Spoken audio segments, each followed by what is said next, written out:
and we have professional saxophonist, multiple instrumentalist, educator, arranger, mentor, and music producer Walter Chancellor Jr. Yes. How you doing, folks? How you How are you doing? doing this evening? I'm doing great.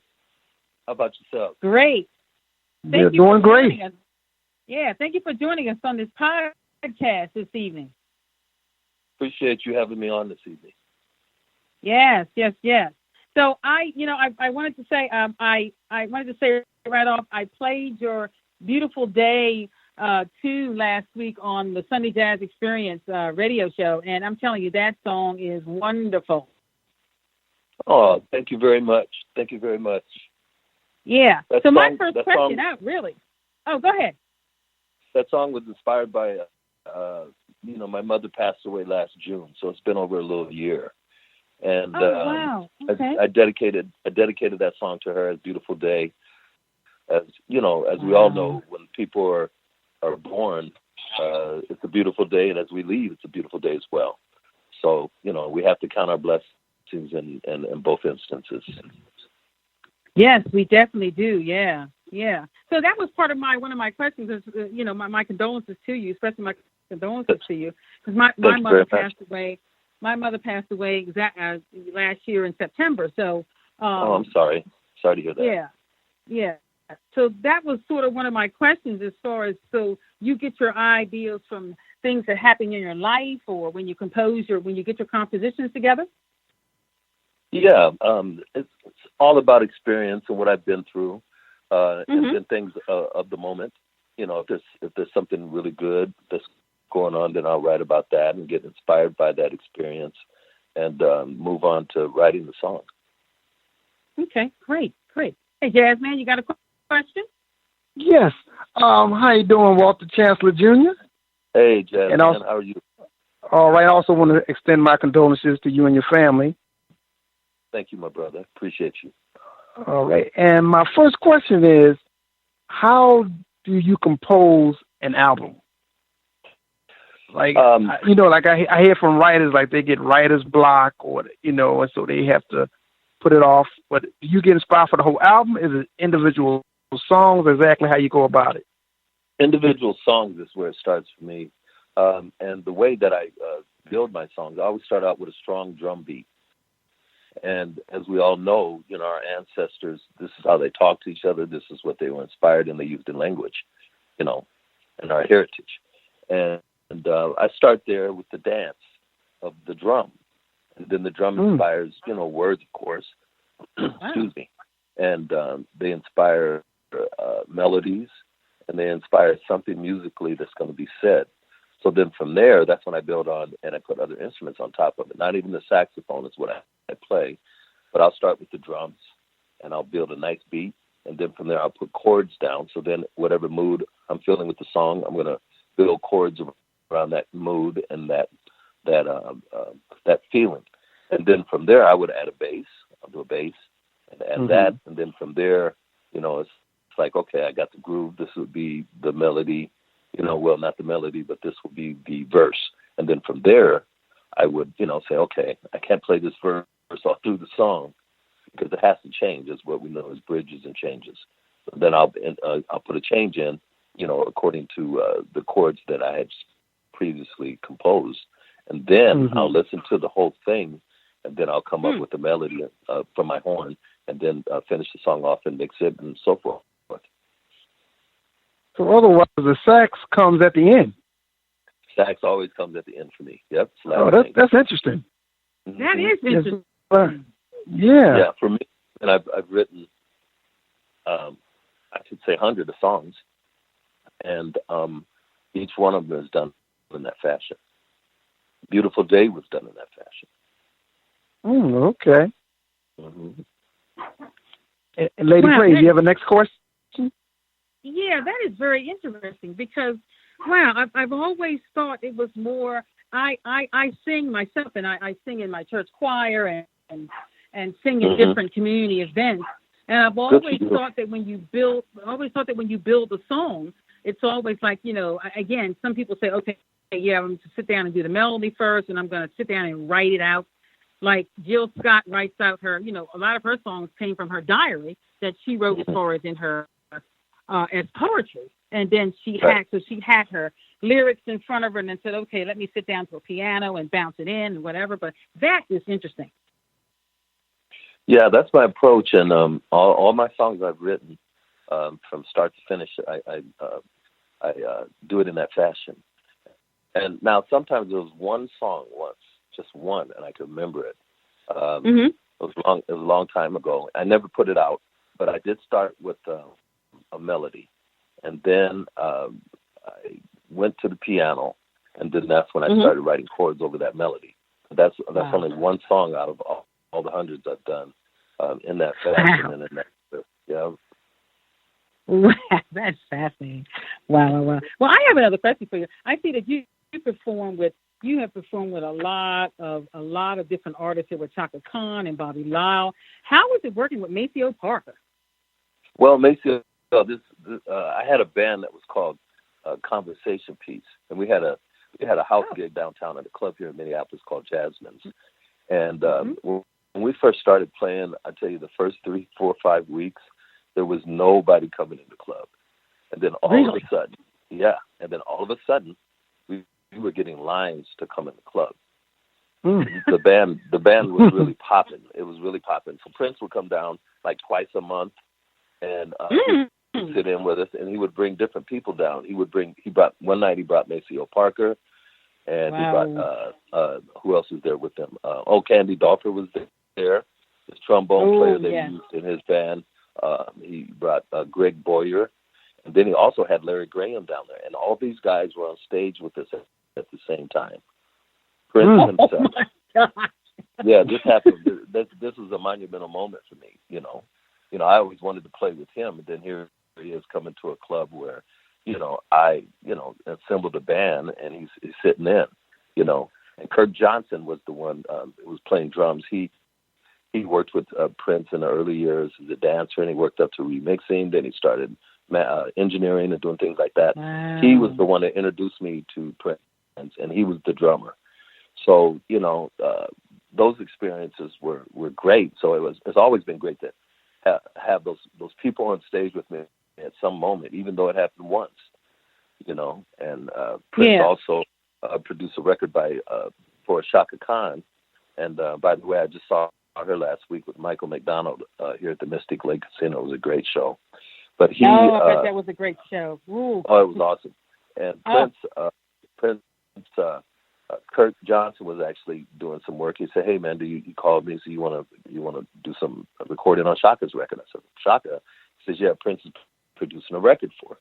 So I went out and did that, and here I am in the performance booth, and I look out, and he said, "Just go out there; they're waiting for you." So I go out there. I look into the control booth. Larry Graham is standing there, Chaka Khan is standing there, and Prince is standing there. They're all three looking at me while I'm doing, and I totally messed up and was nervous and had all these crazy butterflies in my stomach. Yeah, I guess so. I mean, you probably were nervous. It's like, oh my God. Very. So my first pass. Yeah, the legends are looking at me right now. Right. So my first pass of the recording where they wanted me to play, I kind of jacked up, and they knew I was nervous. So they just stopped, and Prince got in the microphone and talked to me through the headphones and said, "Walter, I know Prince is in here, and I know Chaka Khan's here, and I also know that Larry Graham is standing there. I would be nervous too." I was just like, wow. It made me feel a little bit better. So then the next round, I nailed it. And then they stopped, they stopped the tape after I recorded, and they all just stared at me. They just all stared at me. They were just glaring at me. And what Prince did, he made them, he probably told them, let's get Walter. So, the music stopped, and they're just glaring at me like, what are you doing, And then all of a sudden they just bust out laughing. They said, great job. Come on in the control room. We're going to do this stuff. So then I went in the control room, and then, Prince comes, he comes up to me. He just goes in my ear. He said, "Walter, nice vibrato on the tenor. I love it." And that's the recording I'm on. It's called "Come to My House." The record is called "Come to My House," and I'm on the song "Reconsider You Better," and I'm on that one. Wow. Yeah. And I opened for Shaka goodness. years and years ago, back in 1991.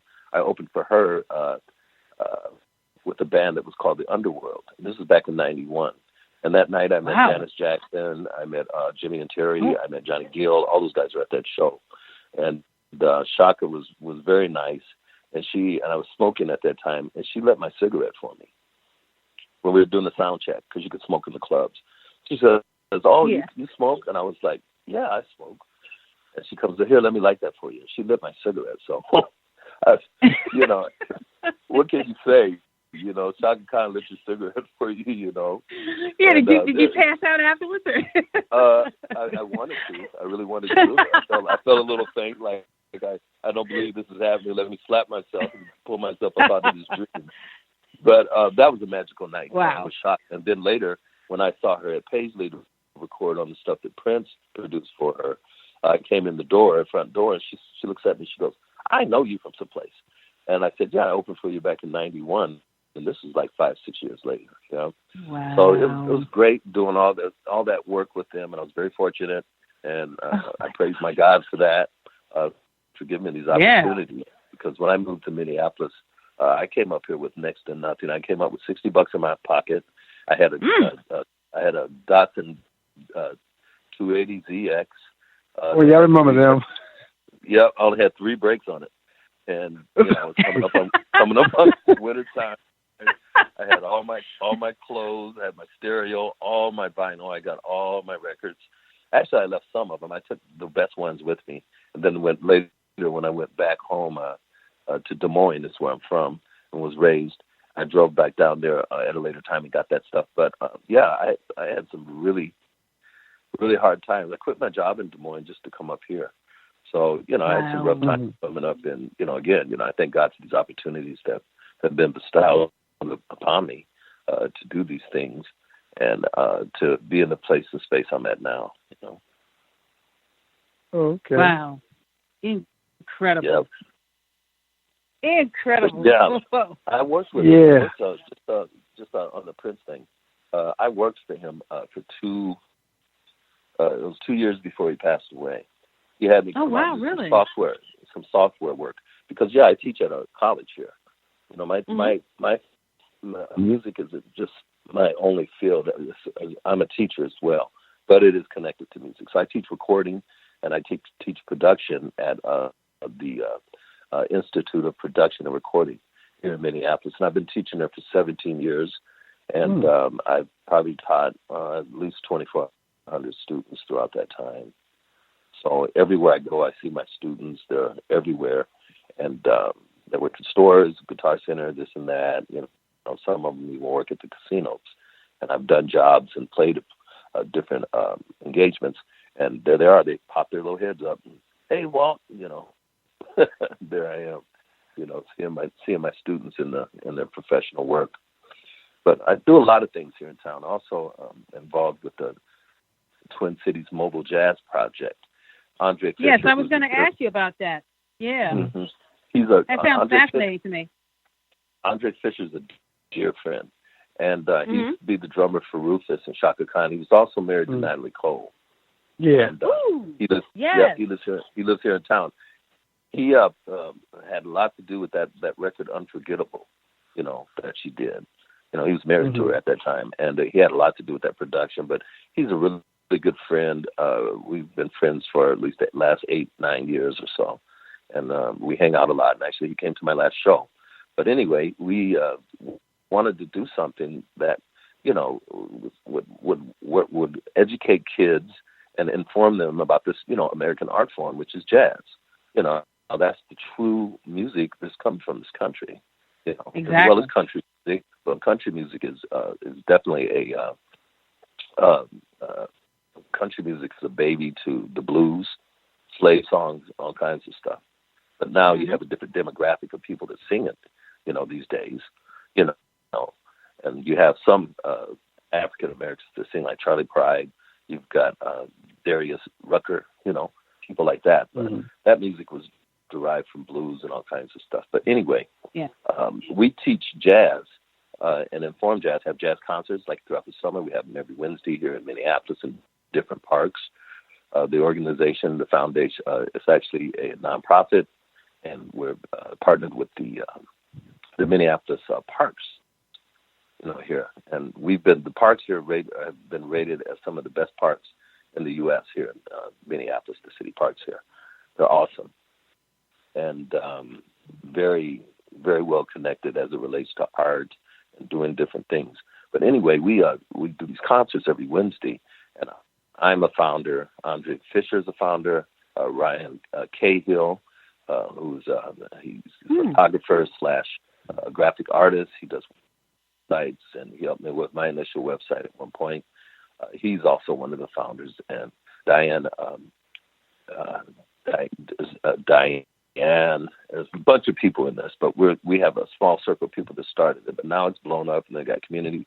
We're doing after-school programs for kids now over in St. Paul. So we partnered with the St. Paul Public Schools, and we have Diane Jackson, who I wanted to say,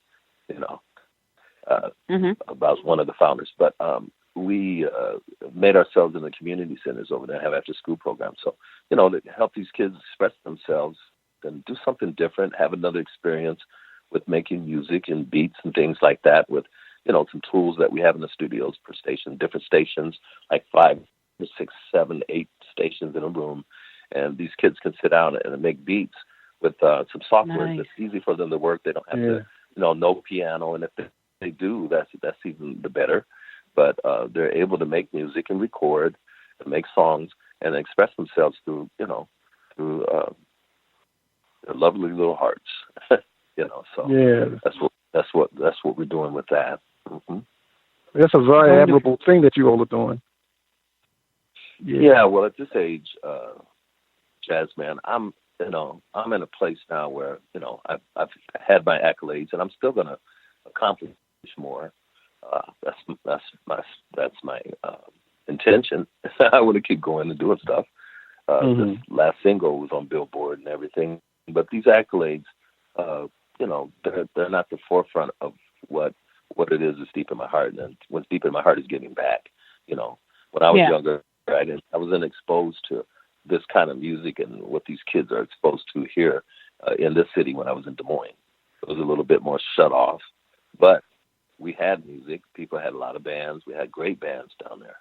And I went on the road with a 13-piece show band once I left the service in 1974. And that was a great band. But, I'm speaking of opportunity. And what I'm saying, an opportunity for people and mentors and folks that were older than me that could really bring me up in music, and really vet me for it. You know what I'm saying? So, we do this here. And some these kids, all of them, aren't trying to be stars. They want to be. That's just the way their little minds work and younger folks think. But at the same time, it's more about the experience, them being able to experience something like that, which, brings about a lot of camaraderie as it relates with the other kids, where one might be from a different ethnic background. One may talk a different language. You see what I'm saying? So we're able to have these kids work together, and then when they go into adult lives, they're definitely going to be able to relate to that because they did it, Yes. In their real world as adults. And then, it can cast away things like racism. It can cast away things of, religious differences and so forth and so forth. Yes. Music is amazing. Music can transcend every genre, everything. Abnormalities, everything. But anyway, also, I think even if a Martian came down from Mars, he'd be jamming to it. You know what I mean? It's a universal language. Right, exactly. and also, Walter, I also wanted to know, what was the most profound thing that you learned from Prince and Shaka Khan? Okay, start with Prince. The first thing that I learned about him was space and writing songs. And a lot of the stuff you hear, there's a lot of stuff going on in the music, but there's always space so you can make it funky and keep it funky. So I learned that, and also learned, just to do my own stuff, man, and not to do other people's music. Not so much. Okay. I don't do too many covers. I've done records where I've done covers of saxophone tributes to different artists for a company that was called Tribute Sounds. And I did probably about 24 records for them. The Janet Jackson one, I did a Sade, Stevie Wonder, this and that. But as it relates to what's really in my heart, and what I learned from Prince was to do my own stuff, and write my own compositions and come up with my own ideas. And not that you can't write with other people. It's not a selfish undertaking. It's just a matter of, coming up with your own stuff, making something original. It's like all three of us get in the studio. We all come up with it together. And as long as we like some stuff, it's ours, So, co-writing is a big thing with me too. But I just learned a lot about that with him. And just the you're never going to be perfect in what you do, but you got to strive for perfection. And you can see that in everything. Friends, the way he looks, the way he played, what he demanded from his band, it's all of that. So that's what I kind of learned from him. Oh, okay. And from Shaka? Yeah, Shaka, I think what I learned from her is that no matter how big a person gets, how large they are in the business, you got to keep it real. Got to keep it real. Because that was her. She was just so real. And she's so sweet and so nice. And she never was unkind with me from the time I did that sound check with her in 1991 when we opened for her to the time that I actually recorded on her record. And a short story, long story short, I was on the road with that 13-piece show band back in 1975. And I had their very first record, that Rufus put out. And I always looked at that cover and I thought to myself, man, I would love to be able to play with these people. I saw a picture of Andre Fisher on there, and I said to myself, man, it'd be cool to work with those cats. And here I recorded with Shaka. And then I also, I'm best friends with Andre. That's something, isn't it? Yeah, it is. And I think what happened is God knew what was in my heart and what I wanted to do, and he allowed me to will that to happen. Wow. I really feel that way, and it just came full circle for me, just total full circle, and I never thought in my mind back then that I would be, but I had in my mind that I wanted to be, and I think that was enough for me to, over the years, 1975, and I get, 20 years later, here I am recording with, these folks, and then meeting Andre here lately here in the 2000s. Wow. Incredible. Incredible. So Walter, what's next for you after? So you're going to be just really promoting this new song and going out and play. What's your next gig or event coming up? My next event is going to be this Monday with a very talented vocalist here in town. Her name is Thomasina Petrus. She does a Billie Holiday show. Ooh. And she sounds just like her. Oh my God! It's crazy. It's crazy. And Thomasina Petrus sings Lady Day, and it's going to be at the Dakota Club here. This is the big jazz club here in town. It's the Dakota. She sold it out twice already. So I'm going to play. I'm going to play Lester Young in the show. So I got. Oh my word! That should be nice. Porcupine hat. The pork pie hats he used to. Yeah. I got those, and then of course I'm going to be playing the tenor sax, is what he, was his forte, and turn that neck piece to the side like he used to. So it's all of that. So I'm in the process this week of learning these tunes that Thomasina has prescribed for me to play in that show. Wow, wonderful. So that's coming up Monday. And I had a big show last week. I did a 3-night date here at the new Hilton Umbra, or what they call the Canopy. And I did 3 nights down there. The first 2 nights was the jazz fusion band that I assembled. And then the last night was with Thomasina and a real, straight up jazz quartet, with the big bass and, acoustic bass and drums. And then, of course, piano. Tom West was on piano. Mario Dawson was on drums. We had Thomasina on vocals. And then there was myself and Ron Ebniak, incredible bass player. He was playing bass. And then the other ensemble, the jazz fusion, was myself and Brian Nilsson, who's just like a keyboard wizard. It seems like he's got his own place in the universe or something. And then Mario Dawson also played with me on drums on that. And then Will Glasper on bass. And Will had played with Alexander O'Neill at one time. some other people. Mario has worked with just countless of artists, younger artists.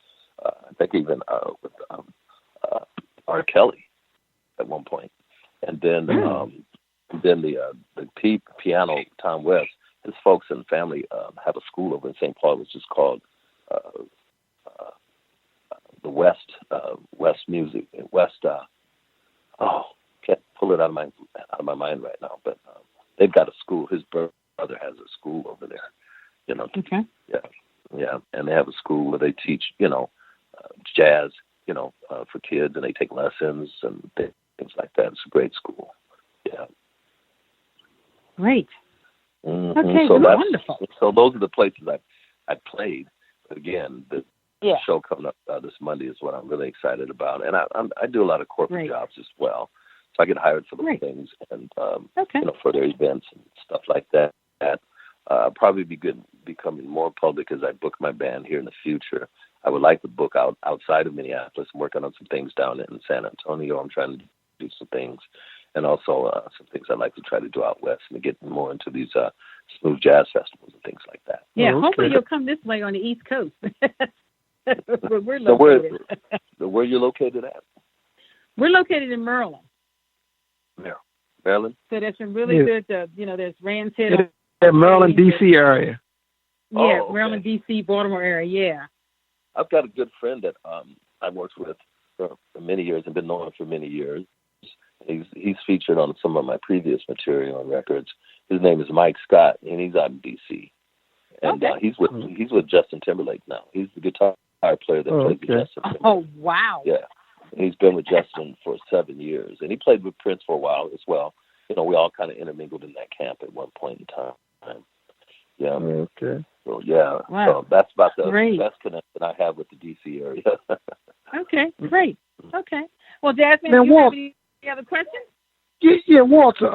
Do you write and compose for other artists? Yeah. Oh yeah. Yep. It depends, and I write some urban type stuff. I do have some different types of music I write. I just don't write just jazz or smooth jazz or whatever. I can write urban hits type stuff. I could write I've got a country artist I'm going to be producing here soon. Yeah, and he's an African American brother. He's awesome, and my intention is to make him the next Darius Rucker. Oh, okay. All right. Yeah. Oh, we'll be listening. That's right. This dude's bad. Can you drop a name yet? No, not yet, but okay. he's awesome. I'll just put it this way: he's a bad man. So all right. I'm gonna try to work with that, and I do know different musicians for certain sorts of genres here in town. I've got a wide base of musicians I know here, and I know all of them, and they all know me. And I could get a steel guitarist if I need for him or anything to accommodate that style. So I'm working on that. Yeah, but I work with a lot of different people, and when I have the time, Hey, Lady Praise, Batman got a question for Walter. Now, Mr. Walter, I don't know a lot about music like them. I just was a DJ back in the 80s and now a radio engineer. Oh, okay. But Batman got a question for you. Because I'm dealing with a lot of technology and we watch how we move from vinyl to CD to, Blu-rays, and now we're 100% pretty much on downloads. People building playlists. Right. How did you guys embrace the digital technology, knowing that, your music, your money was going to be made that way? How did you embrace it? Well, there's certain things that you need to do. When putting any music out now, there's just certain entities that you have to sign on with. One of them is ASCAP for sure. The next is, you do your copyright.gov stuff for your works. And then also sound exchange. A lot of people aren't hip to it, but this is what pays you from the radio when your stuff gets played. Because you folks know that you guys have to pay people to play their stuff, right? Mm-hmm. Right. Yep. Musicians, different people, yeah. So this is what kind of helps out from this digital age that we're in now to have all these, and also getting on the Nielsen ratings. Signing your material up to that. So now you made you're in connection with all the things that where the digital music is being calculated. You know what I'm saying? Yes, sir. You know, and where it's being counted, where it's being counted, where it's being noted, and where it's been paid from. So, you know, it's doing that. Now, people aren't buying many CDs now. They're just not. They just don't put the money up for that. They just don't. And first of all, you get a new car now, they don't even have a CD player anymore. That's right. You know, Yep. so it's all about the Bluetooth. It's all about iTunes and getting with, you know, one of these music suppliers or signing your record or signing your record up to one of these, you know, such as CD Baby, Reverb Nation, this and that. You got DistroKid, who I use, to make sure all your stuff gets put on iTunes, Spotify, Pandora, you know, so forth. But then, you know, if you're someone that's, you know, trying to get real airplay on, you know, terrestrial stations, then what you're going to have to do is, you know, get an agency or a folk that does marketing that can get you airplay on the stations that, you know, facilitate your genre. You know what I mean? Yes, sir. So it's a lot of work, and you know, all those things is what, you know, to answer your question, is what I do to face off with the digital world as it relates to musicians and how they get paid now. Amen. Yeah, because I knew it was quite a shock to a lot of people used to, you know, handing off CDs and, you know, going to a club and hand it to a DJ. Now it's like you got to email them and send them an MP3 file and say, hey, can you? And I get a lot of emails from artists all over the world asking, can we play their music? And I was just wondering, was it harder or did this make it easier for you guys to? Because there's a lot more radio stations out there thanks to the internet. A lot more. Right. But it's hard. I would say it's hard to probably get paid like people got paid because, first of all, to sell CDs is considered a mechanical entity as it relates to ASCAP and places like that, how many records you sell. And it's that whole thing, you know. Yeah. And hopefully it gets better. Yeah. So the money you make from CDs are probably the ones that you make when you do shows. So I'll have CDs for that, you know. And some people won't buy them, and you know, then there's other things. Sometimes you can make download cards and sell those. Yeah, you know, yeah. just sell download cards. Okay. Yeah, so it is a lot more flexible out there. There's a download card. It's got a code on it. You can only use it once, and then you can download it, and it goes on your phone into your iTunes or whatever music thing that you're using. So there's different ways of doing that. Yeah. Yeah, there's different entities that will help you out with that. One of them is CD Baby. They're really good with the download cards and things like that. And even people that do duplication at CD houses now, when you get your CDs made up, they have a service now where you can get download cards instead of CDs. So there's all kinds of ways to do it. Yeah. I thought it was going to kind of change the game a little bit, even when you guys go on tour and, you know, when people want to, you know, have a piece of you, you know, the CD is now like a novelty, like buying a T-shirt or a poster, you know. Right. It's more of a novelty item now. You know, now I'll tell you this, coming back is vinyl. Yeah. You know. Yeah. It is. A lot of people getting their stuff done on vinyl. Now, this record that I recorded with Prince, Emancipation, I played on 2 songs. The opening song called Jam of the Year, and then the 6th song on the 3rd disc called Style.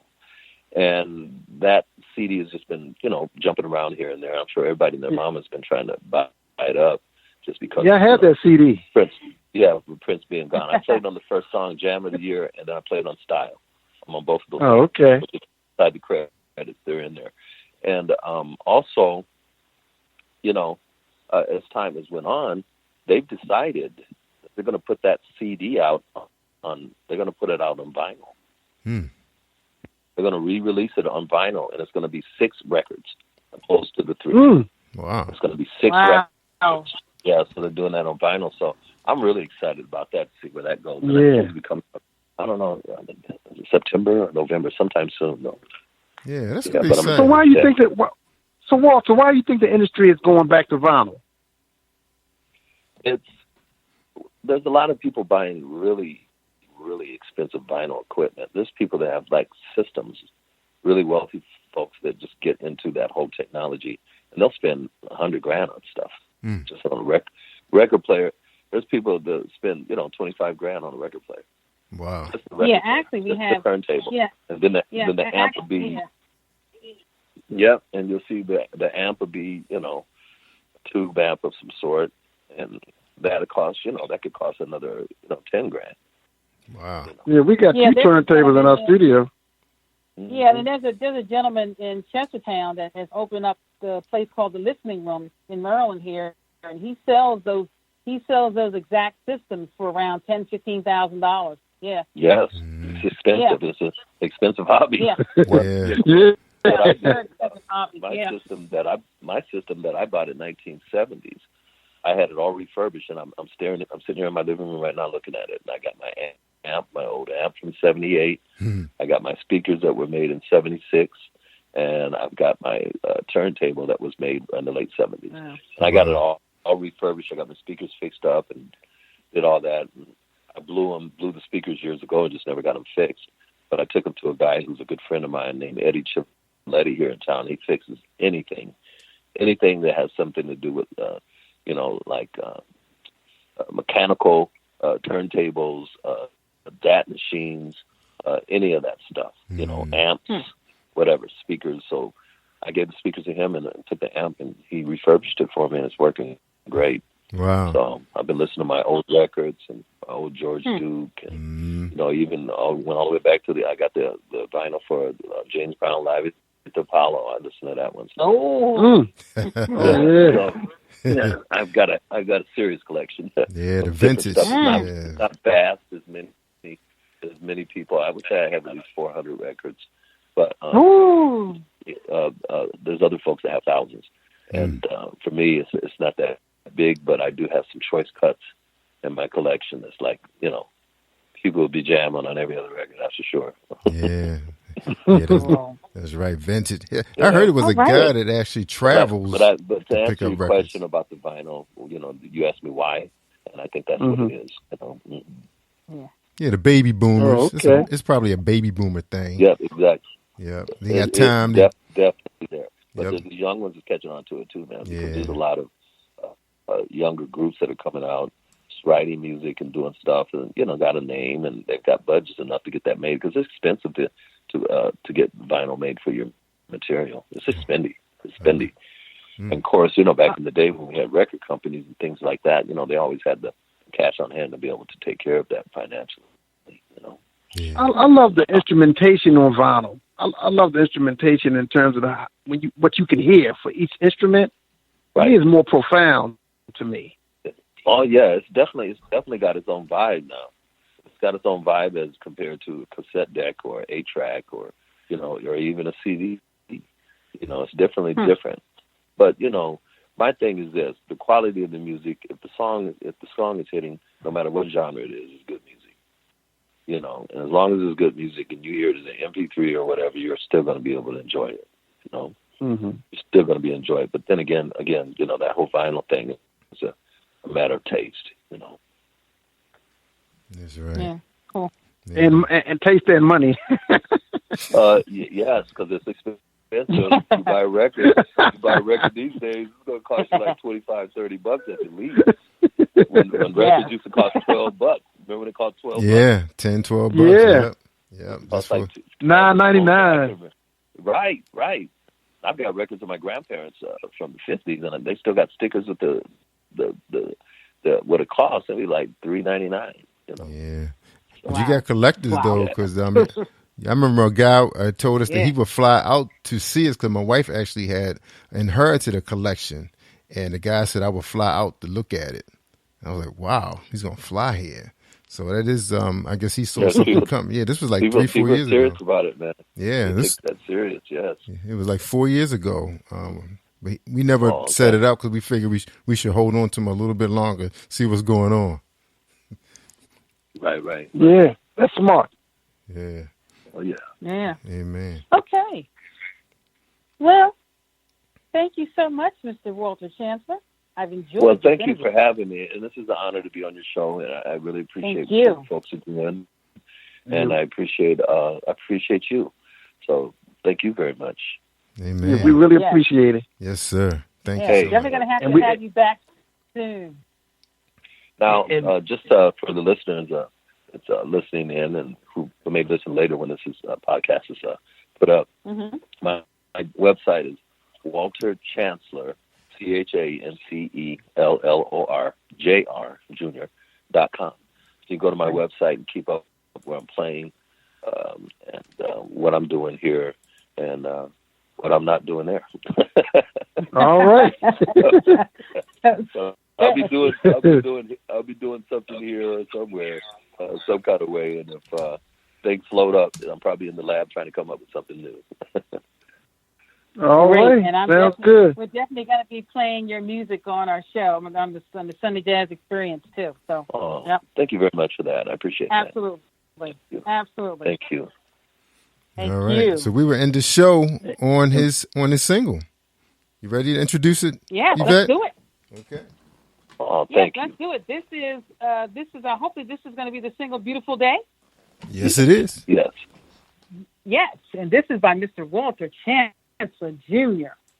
on the Sunday Jazz Experience podcast. You're listening to Your Sound Worldwide Podcast.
Worldwide Podcast. All right. Great show. Great show. Lady Praise, Jazz Man. Awesome. Great show. Yeah, I want to thank everybody for tuning in on Facebook Live and, of course, our Spreaker audience. We really appreciate, Spreaker audience. Wow, we really appreciate you guys, too, for sharing that file out there. And any final words, Lady Praise, before we sign out? Nothing at all. Just thank everybody for tuning in. The first podcast. We've got many, many more to coming up next week.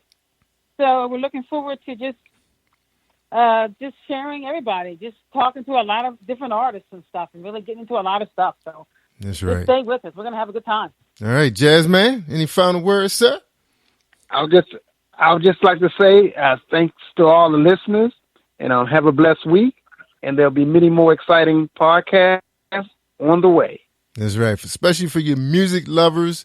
Get a chance to listen to a mixture of genres that help the soul of our bodies. Feel that that real groovy, smooth music. Not that that tarnished, toxic stuff. So tune in on Wednesdays and get some really good stuff. Get a chance to feel where these people are coming from when they compose and produce their music.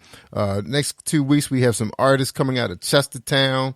Their genre is message music, I call it, gospel, inspirational, and they're going to be here to share with you their works. And I hear some really, really good things about these artists. So please tune in and support the Delmarva and the DMV and, of course, artists from around this country, because we're on a mission, and that is to spread the good news of our Lord and Savior, Jesus Christ, through music. Amen? And the positive messages. Yes, sir. Amen. Amen.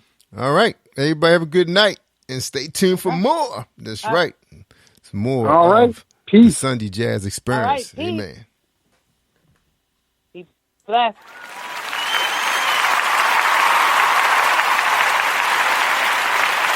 You are listening to Gary Orr Sly Worldwide Podcast.